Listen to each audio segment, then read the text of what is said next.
Sociology is not a science. Oh dear, looks like Teal Deer just went full Chazwold.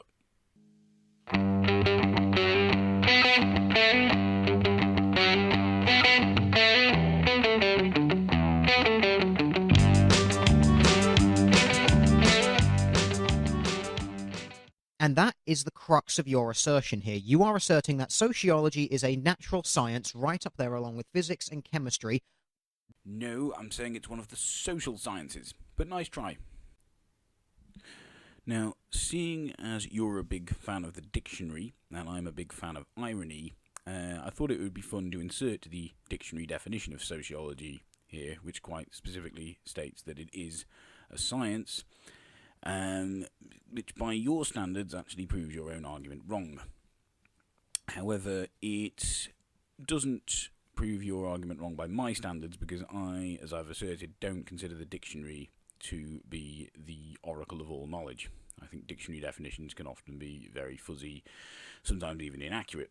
But we do also have this useful information from the University of Missouri St. Louis, but somehow I don't think that's really getting the point across quite enough. So at this point I'd like to hand us over to Mr. Firth Godbeer, known to us here on YouTube as the Abominable History Man, because his video response to Chazwold asserting that sociology isn't a science is pretty much word for word applicable here.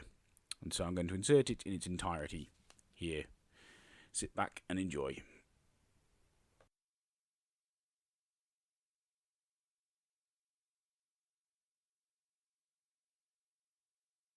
If you want to talk about books, the bit that backs up what you were trying to say about it, when it pertains to feminist theory, bup sociology, bup sociology.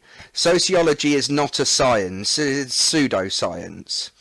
And anthropology isn't that great, but at least anthropology is backed up with hard evidence from things like biology and archaeology to give it some weight.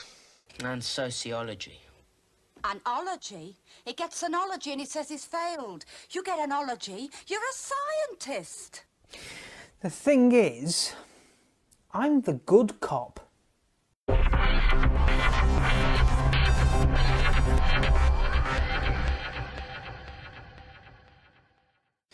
So your claim, I'm going to leave the anthropology bit for one of my esteemed YouTube colleagues who knows more about anthropology than I do. But your claim is that sociology is a pseudoscience. You can just dismiss it out of hand. Now, I have a problem with this because it seems that you're not entirely well versed in what sociology is or what a pseudoscience is, which for me makes your decision to proclaim sociology a pseudoscience problematic at best. So, how about we have a look and see what these things are? Okay, so what is sociology? Well, a sociologist will tell you that it's the empirical study of society, that it's an actual study of how societies work. Now that's kind of an overview, but basically sociology these days falls into two camps theoretically and two camps methodologically. Theoretically, one camp likes to take grand narrative theories and see if they fit society from the top down. It declares these things social, and it will come up with theories such as patriarchy, such as performativity, such as performance theory, and so on and so on and so on, and we'll see if they fit society. The other camp like to work from the bottom up, and they use things such as actor network theory. Yeah, I know it says theory again, but it's actually a methodology, where you look at the individual bits, actions, how agencies affect groups, and work from the bottom up. These agents could even be an object that causes, say, the nuclear bomb, that causes societies to change, and you work from the bottom upwards. Sociology has two main sort of methodologies. The first is qualitative. Qualitative is where you'll get data from a qualitative of information. In other words, you will look at reviews, you will look at people talking, you'll do interviews with people, you'll do questionnaires, you'll look at large amounts of data, textual data, visual data, and so on, and you'll try and piece together how society works, either by using your theory and coming down upon the data, or underneath to come out to see if some kind of explanation blossoms. Or you can use quantitative. Now that's stats. That's feeding in information and seeing what the statistical reality is. Those stats will include things like regression analysis and all the other lovely things the statisticians tend to use when they're analysing how things work.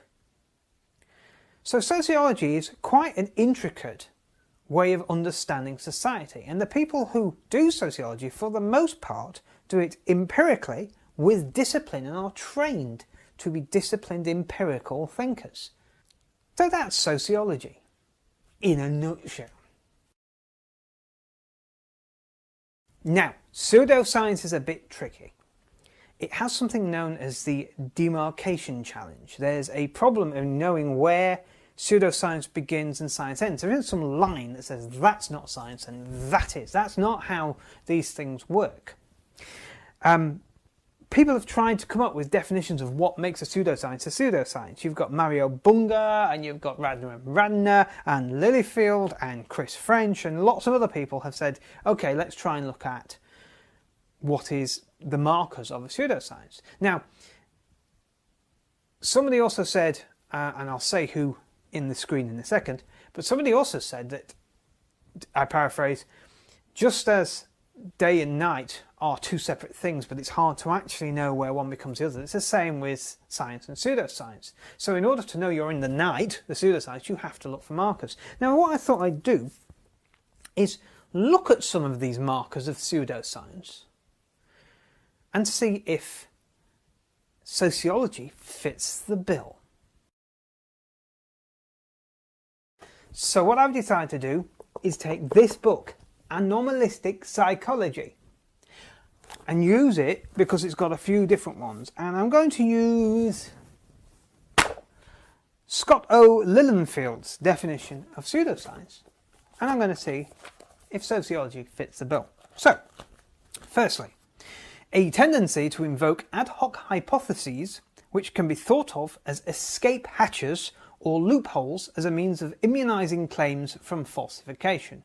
In other words, trying to avoid the need for falsification. By the way, I may have to step back again. One of the ways of that science and non-science was demarked when Karl Popper said, for a science to exist, there has to be a way to falsify it. Now, I'm assuming you already know that. Maybe not, but I'll just throw it out there anyway. So, a tendency to invoke ad hoc hypotheses which can be thought of as escape hatches or loopholes as a means of claims of falsification. Now, the thing is, that suggests that in sociology, these hypotheses are there so you don't have to falsify. So you say, but all the time, but. Now, there are sociologists who behave like that. That's to be certain. There are some. But there are physicists who behave like that.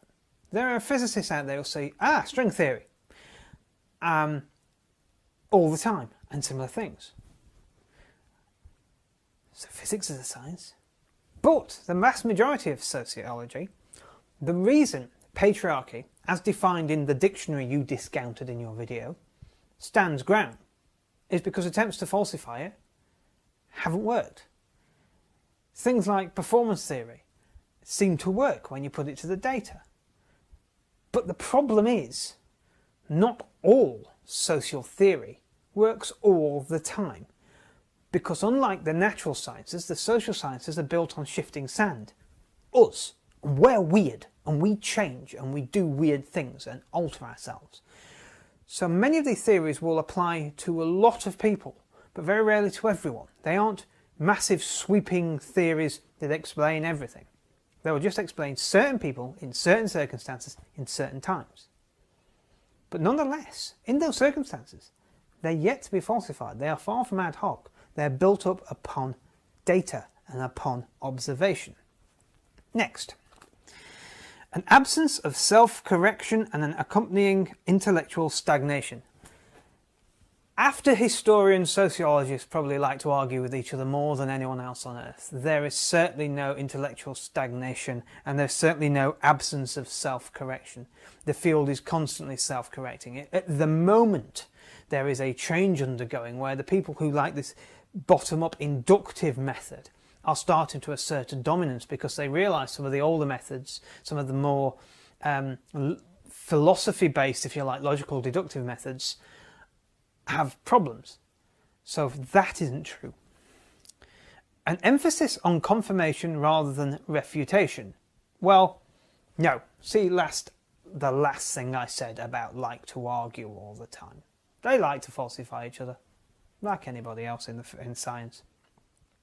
A tendency to place the burden of proof on skeptics, not proponents of claims. I am yet to read a sociology-based paper or sociology paper where they don't try and argue for their case, rather than knocking everything down. Doesn't mean they don't exist, but they exist in every single field of science. But certainly, almost every single sociology paper ever is trying to argue for something. Excessive reliance on anecdotal and testimonial evidence to substantiate claims. Now here we have to be careful.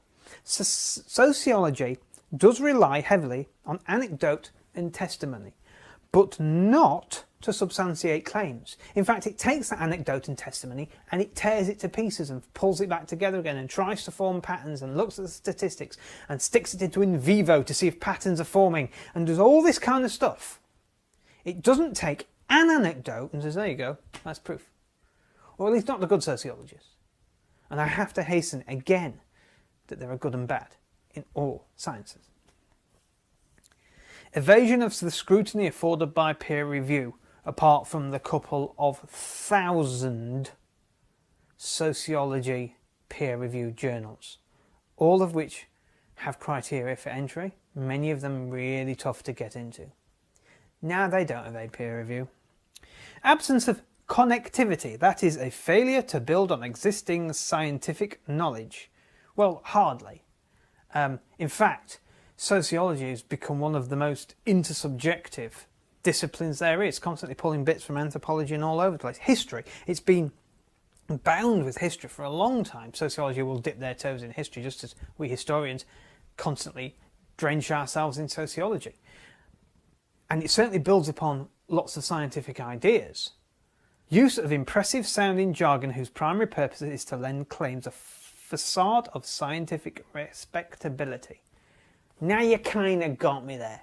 There are some people in the world of sociology who frankly shouldn't be allowed near a pen or a keyboard. Judith Butler, I mean you. People whose writing is so terrible that even now, after studying them quite a lot and reading quite a few of their things, I have no idea whether I actually understand them or not. However,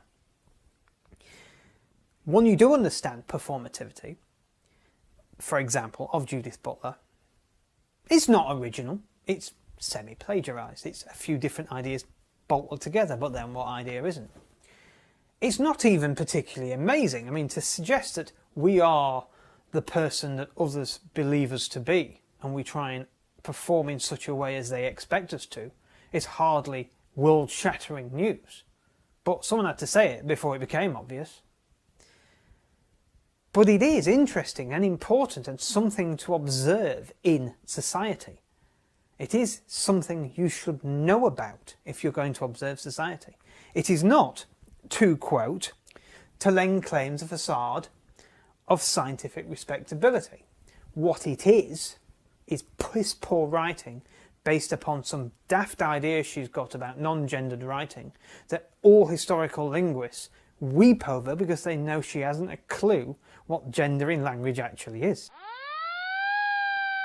An absence of boundary conditions, that is, a failure to specify the settings under which claims do not hold. So in other words, not saying what the problems might be with your claims, not saying what the edges are, not saying what the problems are in general. Now, it just so happens, my wife has this book on a sociology book, basically. It's a digital media and society series on this fairly well-known digital media site called YouTube. And so I thought I'd read from it. YouTube, even more than television, is a particularly unstable object of study, marked by dynamic change, both in terms of videos and organisation, a diversity of content, which moves with it a different rhythm to television, but likewise flows through, and often disappears from the service, and a similar quotidian frequency, or everydayness. It is further complicated by its double function as both a top-down platform for the distribution of popular culture and a bottom-up platform for vernacular creativity. It is variously understood as a distribution platform that can make products of commercial media widely popular, challenging the promotional reach the mass media is accustomed to monopolising, while at the same time a platform for user-created content where challenges to commercial popular culture might emerge. Be they user-created news services or generic forms such as vlogging, which might in turn be appropriated and exploited by the traditional media industry. Because there is not yet a shared understanding of YouTube's common culture, each scholarly approach to understanding how YouTube works must make choices amongst these interpretations, in effect recreating it as a different object each time. At this early stage of research, each study of YouTube gives us a different understanding of what YouTube actually is. I don't really need to say anything, and if I do, you really came on the silly boat. So there you have it. Sociology doesn't fit Lidefield's criteria for pseudoscience. And you know what? If you look up the others, it doesn't fit them either. So sociology is in no way a pseudoscience. So why am I making this video? Why do I care? I know I very rarely do videos like this. Well, it's because, firstly, you've said some very stupid things. And this is an example of the limits of your knowledge. And you bandy about a phrase which you clearly don't even understand, or didn't until Skep explained it to you recently, Dunning-Kruger. When in things like sociology, it would apply to you. Although I'm not going to be that harsh. I think you're just an ignoramus. I think you're just ignorant of what sociology actually is, in any kind of detail. Which is why I'm the good cop. So I want you to think about this. Next time you dismiss something because it's sociology, I want you to actually think, you know, before I dismiss it because it's sociology, because basically I saw that advert. Hello? Anthony? Oh, congratulations on your exam results. Grandma, I failed. You failed? What do you mean you failed? I mean I failed. Maths, English, physics, geography, German, woodwork, art. I failed. You didn't pass anything? Pottery. Pottery? Very useful. Anthony, people will always need plates. Anything else? And sociology.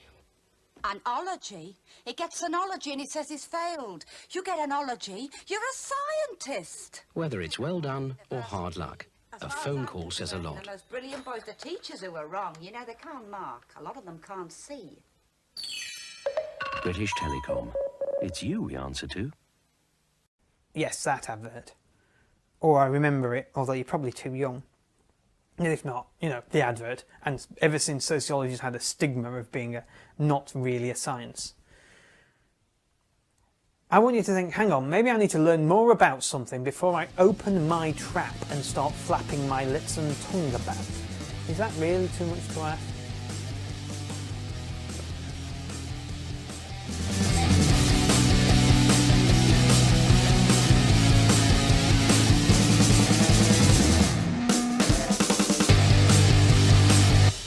So thank you, Mr. Firth Godby here. And yes, I would recommend subscribing. Very good channel. One thing we need to be careful about here as well is that, Teal Deer, your assertion originally was that intersectionality theory is so-called because it's just a theory in the colloquial sense. This we need to be careful about, because even if sociology were not a science, as you seem to claim, the people who practice sociology obviously do consider it to be a science, and therefore intersectionality theory would not be so-called because it was a theory in the colloquial sense. It would be so-called because the sociologists who came up with it, I believe its origins are in feminism, the sociologists who came up with it do consider it to be a theory in the academic, scientific sense. But to be honest, I think we're way past that. I think we're just at the stage where you're just digging a bigger and bigger hole for yourself. Anyway, moving on. I think from this we can quite safely say that Captain Andy A does not understand science and B does not understand music. Now you see, Teal Deer, I'm actually a professional musician, and I don't just mean I play the guitar a little bit. I actually teach music, including music theory, so this is a bad argument to make on your part. Let's see what you have to say about music theory. It's because so much of music theory is subjective. Things like this group of notes forming a scale. The reason the scale exists is because it sounds good, which is an entirely subjective point, because if you look at a musical scale, the notes are never regularly spaced apart, which is why in music scales there are different modes. Yes, a lot of people think music composed using the major scale sounds good. That's perfectly clear. This does not, however, make the major scale itself subjective. The major scale, if you like, is an explanation for why we hear certain intervals so often in Western music. I'm specifying Western music here. Eastern music is a completely different kettle of fish. Modes, again, are simply just when we start on a different note. We consider a different note, other than the root, to be the root, if you like. We simply think of a different note as our starting note in the scale. We still actually have the same spacing of intervals. We just start on a different one. For guitarists, the best way to think about this is if you're playing a song in the key of G, but you don't start on the chord of G. In guitar, we tend to think of very much in chords, where a lot of other instruments don't really think of chords quite so prominently. Pianists probably are somewhere in between that. So a lot of guitarists, certainly layman guitarists, will play the chords of, say, D, C, and G, and they will make the mistake of saying they're in the key of D, which they're not. They're in the key of G. However, they have started on D, so we could say they're playing in the D Mixolydian mode. And if someone starts singing a tune over the top of these chords being strummed, whether they know it or not, are singing the Mixolydian mode. I say whether they know it or not, because this is the thing. You see, music theory is like a report on what people do. It's not a set of rules which dictates to musicians what they should do. If it were, I guarantee you people would break them. People would break these rules all the time. Now, we do have scales other than the major scale that are used. A good example is the blues scale. Now, the blues scale has a flattened third in it, a flattened fifth, and a flattened seventh. And that's usually the common kind of melody we'll hear used in a piece of blues music. Although certain hardcore fans of blues music like to point out that we do also still get sometimes major thirds, and of course we still get natural fifths, perfect fifths that is, and so on. We don't usually get major sevens though. They're not especially bluesy. That's getting us into the realms of jazz. So again, there we have a completely different theoretical explanation for how music works, how a certain piece of music could work. So you could prefer one or the other. You could say I prefer music composed using the blues scale, or I prefer music composed using the major scale, or you could say I prefer music that's in the Dorian mode or the Phrygian mode, or I can't think of anyone who likes the Phrygian mode, but okay, or the Lydian mode or the Mixolydian mode. That is subjective, yes, which you prefer. However, the explanation for these things isn't. That's very objective. They use very hard facts. Okay, a perfect fifth is a perfect fifth. That's not an opinion of mine. Okay, this isn't me saying I think that's a perfect fifth. It is a perfect fifth. If we get that dun dun beginning of Star Wars, we have a perfect fifth. Admittedly, I don't have the best voice, so we could be off, but we have a perfect fifth. This isn't up for debate. This is not a controversial issue among musicians, among people who study music theory. It is not at all contested or subjective. That is factual. Okay, but it is part of music theory, at least applying to Western music. I say Western music because Eastern music has a whole different set of notes. I think they have something like 20 notes to an octave, or 20 intervals to an octave, I should say. We have 12. So I'm not going to comment on Eastern music theory too much, but obviously Western music theory cannot really apply to Eastern music because of that reason. There, we don't have terms for these extra notes. We can't call this note like a C sharp-ish or something like that. That's just not a term we can use. So Eastern music has presumably its theory all of its own, but Western music we can account perfectly for what a certain pattern of notes is. We can use scales and also things like rhythmic phrasing. You know, I've yet to hear a rhythm that can't be transcribed, for example. Someone plays a rhythm, we can transcribe it using crotchets, quavers, semiquavers, various types of rests, and so on and so forth. Yeah, there really is yet to be anyone who gets around this system, and if they do, what we do is update music theory and come up with new ways of writing this stuff out, and that's where we get these things like triplets, which look very odd when you first use them, the idea of squeezing 3 beats into the space of 2, but it actually works. So no, music theory is not subjective. It is not just someone's guess as to how music might work. It is actually a report. So this is how my tutor always used to put it. He said it's a report on what is happening in music. That's it. It is not some set of rules. That is another mistake people make. They think it's a set of rules which restrict how you compose. We can view it as rules sometimes. In a music lesson, for example, someone may tell you to compose music in a certain genre. If that's the case, you will be restricted as to using notes, scales, phrases, rhythmic ideas that are relevant to that genre. So you can't suddenly burst out into a load of blues scaly stuff if you've been asked to compose something classical, for example. So in that sense, we might be treating a lot of this stuff as rules, but it's not actually rules. Really, in music and the arts in general, we don't have rules. We have theories, concepts, ideas, philosophies, approaches, etc. But no, music theory is not guesswork. I could go on all day about this, as you can probably tell. That no, music theory is not guesswork just because the intervals in a scale are spaced differently. That's really a very terrible argument to make. Correct. Being a bigot is not illegal. However, some of the things that you accuse me of being are. So let's nip on over to the Crown Prosecution Service website. Oh, would you look at that? They have entire categories for incitement of racial hatred.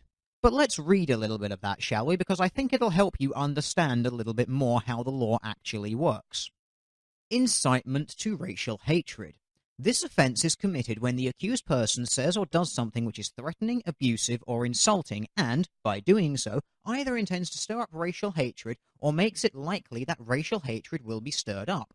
This can include such things as making a speech, displaying a racist poster, publishing written material, performing a play, or broadcasting something in the media. So Andy, considering the only thing that I do on my channel is make speeches, if you have solid evidence of me making racist statements, that could quite easily be construed as me attempting to incite racial hatred against a certain ethnic group, which would be a crime. So if you genuinely believe that I am spreading racist messages in any of my videos, report those videos to the police. Well, you see, racism doesn't just refer to racial hatred, does it? As you correctly pointed out, I'm using the social justice definition of the word. Now, the way I think you're racist is that you are completely ignorant of the different ways in which people of different races may experience the world around them. For example, in the clip I included of you in my last video, I demonstrated that you think if someone is worried about experiencing racial discrimination because the name on their CV might sound foreign, they should just change their name by deed poll. That's actually what you say. Is actually what you say. So you think that someone of an ethnic minority, the onus is not on the rest of us to stop being bigoted and stop presuming that they aren't worth employing, but rather you think the onus is on them to change their name. You think they are the one who has to change in order to suit the rest of society. This, I don't think, is an example of racial hatred. I think it's an example of racial insensitivity and ignorance, which does come under the broad category of racism. Now, I know a lot of people out there think as long as you don't run around saying, I hate black people, then you're not a racist. But that, now, running around saying something like that would certainly make you a racist, but it is hardly the defining criteria for racism. Racism can come in different forms. So I don't think you are actually inciting racial hatred, not directly anyway, and therefore I don't think you could be reported to the authorities for this. However, it is incredibly simplistic and knuckleheaded to think that just because you don't directly try and stir up racial hatred, try to start riots or whatever, that somehow we can't consider your behaviour to be racist. I can also see how to the untrained eye, your racism may go unnoticed. But the fact of the matter is, you are still racist even if you are not breaking the law by trying to incite racial hatred. You have outright lied to everyone. Because what I originally said was this. A third of people in the UK believe that a woman is partially or totally responsible for her own rape if she was flirting. Flirting is not consent. She isn't responsible. I'm just going to call bullshit here. So she said flirting is not consent, and you called bullshit. What are we supposed to get from that? That just means you think flirting is consent. If you are flirting with someone, you know that you are flirting with them, and you know exactly what the purpose of flirting is. While that doesn't excuse rape, it still very heavily implies consent. What it implies, if anything, is that that person might consent later on. That's what it implies. It gives the suggestion this person might be going to consent later on in this encounter. It is not in itself consent. I find this idea of implies consent very odd. At what point did I say there is some magical line that two people can cross where no becomes an unacceptable answer? When you chose to include a clip of Camille Paglia. But hey, let me make this abundantly clear for you. I am going to now sum up my view when it comes to sexual consent nice and simply in a nice little soundbite for you. You ready? No means no. The word no can be issued at absolutely any point up to and including during sexual intercourse. So once again, you have asserted that you know what my position is and stated what my position is when that is not my position. Then why are you calling bullshit when somebody says this? Flirting is not consent. She isn't responsible. By disagreeing with this, you are saying that flirting is consent, and the victim in question is responsible. Bear in mind, we've already established in here that we're talking about a rape. She has said that a third of people in the UK believe a woman is at least partially responsible for her own rape if she'd been flirting. That's what we're talking about here. And you have countered this by saying flirting implies consent. You then go on to say, oh, by no means am I excusing rape, but that's exactly what you're doing. You're backing up the people, the third of the UK. You've got their back. You're backing them up when they say that a woman is at least partially responsible for her own rape if she's been flirting. I get that humour is hard for you, Andy, but that is what we in the real world call a joke. Yeah, it's a joke that's transphobic and homophobic. That's why I pointed it out. You're not seriously telling me just because something's a joke, it's therefore immune from criticism. Because that's rather ridiculous. You know, saying it's just a joke is everyone's favourite defence for saying stupid things, by the way. I think Coughlin put it quite well. He said, saying it's just a joke is a bit like saying a snuff movie is just a video. It doesn't make any sense. It doesn't excuse things in any way. Regarding this other clip where you point out, I say this young man you're responding to is heterosexual, and you have pointed out that he is in fact bisexual. And apparently you seem to think this is evidence that I'm a bigot. I really don't see how. I was just in error. I assumed for whatever reason he was heterosexual. I can't remember where I got that from. But apparently he's bisexual. Okay, how does this debunk my argument in any way? You're still making homophobic jokes about him, are you not? Yep. Not really sure how this defends your position in any way. Right, you heard it here from Captain Andy, guys. Words do not have meanings anymore. So when I call Captain Andy a child molester, I am not using the dictionary definition of the word child, which states that a child is a young human being below the age of puberty or below legal age of majority. I am in fact referring to a pie, the thing with a crust and a filling that is delicious. And when I say molester, I am not meaning the dictionary definition of molest, which means to assault or abuse someone sexually. I in fact just mean a person that likes to eat something. So whenever I declare Captain Andy to be a child molester, I in fact mean that he is a person who enjoys eating pies. A fact that is incredibly self-evident if you can see him past his 3 chins. And this is what proves my point about the dictionary being descriptive, not proscriptive. Okay, you don't use words like pie, child, eater, and molester the way you do because the dictionary tells you to. It is the other way round. The dictionary defines words like that because that is how you and everyone else uses them. Do you not see? The dictionary, we don't get our words from the dictionary gets its words from us. But I don't think you're ever going to figure this out. So because you've totally avoided the point here, I'm going to assume this is you admitting that I am not a misogynist. If you want proof that you're a misogynist, go to your channel and pick a video. At no point did I state any of those articles were peer-reviewed academic papers. But you did say they proved the pay gap doesn't exist, which they would have to be peer-reviewed in order to do. Quite hilariously as well, Christina Hoff Sommers, if you read her non-peer-reviewed articles, they actually do say that pay gap exists. She simply tries to account for it by appealing to various things. So she is not actually arguing that the pay gap doesn't exist. She is simply trying to account for it by saying that it's down to this, or it's down to that, or it's down to something else, and not down to gender. Now I'm going to apply a little bit of Andy logic to your own source. Because you are so willing to hand-wave away people like Christina Hoff Sommers and say, well, they're part of an ideologically driven think tank, which therefore means we can't trust anything they have to say. Let's now look at your source.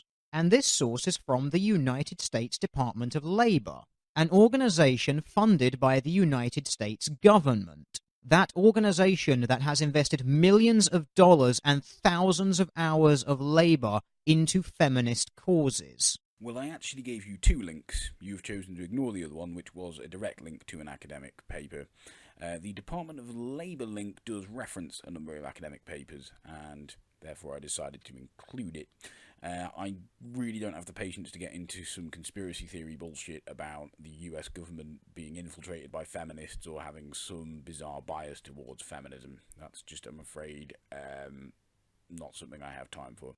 The fact that feminists are willing to complain about things such as manspreading, yet never comment on things such as a woman being stoned to death for the crime of being raped. In my last video, I already mentioned the Global Fund for Women and Amnesty International's Stop Violence Against Women campaign.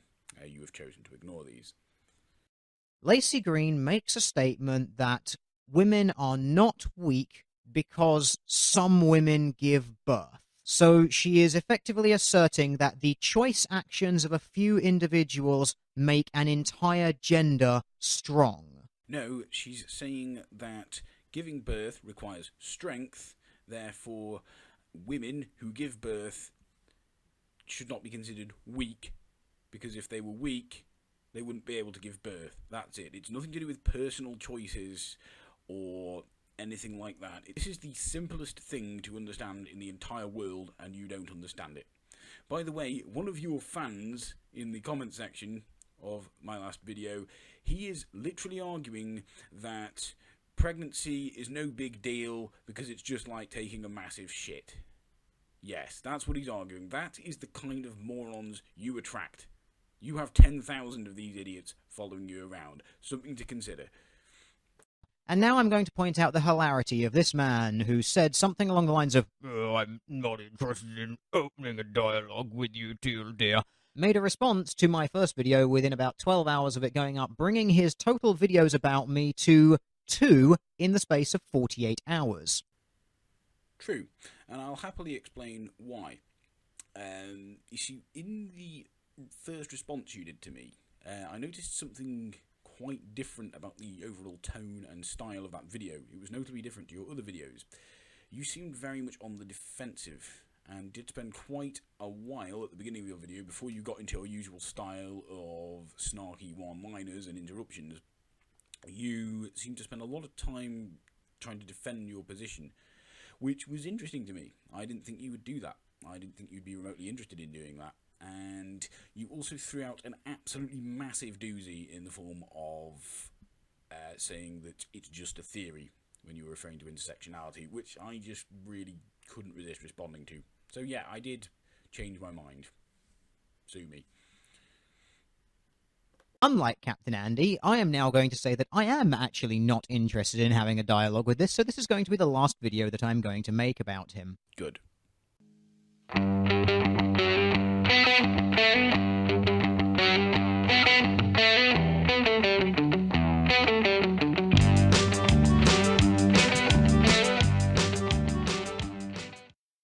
Not interested in fucking feminist system.